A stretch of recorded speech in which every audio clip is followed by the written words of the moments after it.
28th March morning 9 record பண்ணிகிட்ருக்கேன். இன்றைக்கி Saturday, so market வந்து மண்டே வரைக்கும் க்ளோஸ்டு.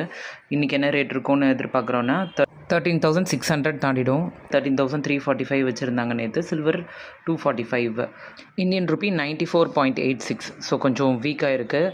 4,524 ட்ராய் வந்து ஏறி இருக்குது.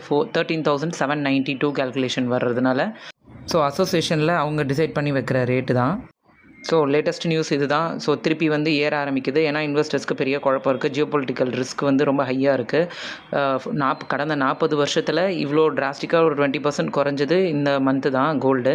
அதுவும் வந்து இந்த ஏறி இவ்வளோ தூரம் இறங்குனதுனால இந்த மிடில் ஈஸ்ட் பிரச்சனை, ஜியோபொலிட்டிக்கல் இஷ்யூஸ், அப்புறம் வந்துட்டு டாலரோட ஸ்ட்ரென்த்தனாக இருக்குது, அப்புறம் க்ரூட் ஆயில் ப்ரைஸஸ் இருக்குது. ஸோ இவ்வளோ பொலிட்டிக்கல் ரிஸ்க்லேயும் வந்து கோல்டு வந்து கொஞ்சம் ரொம்ப லாஸ் ஆகாமல் போயிட்டுருக்கு அப்படின்னா ஸ்டெடியாக தான் போயிட்டுருக்கு அப்படிங்கிற மாதிரி தான் நியூஸ்லாம் வந்துட்டுருக்கு. ஸோ இது வந்து நம்மளுக்கு ஒரு பெரிய இக்கட்டான சூழ்நிலை தான். பட் இதை கடந்து போகணுன்னு நம்ம எதிர்பார்க்குறோம்.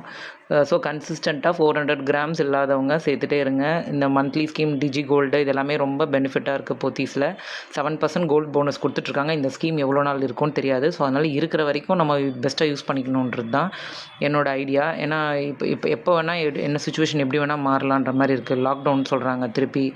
ஸோ எதுவுமே நிலையாத தன்மை கிடையாது. ஸோ 400 கிராம் சேர்க்கணுன்னு கஷ்டப்படுறவங்க யோசிச்சுட்டே இருக்காதீங்க. கன்சிஸ்டண்ட்டாக சேர்க்கும் போது ஆவரேஜ் ஆகிடும்.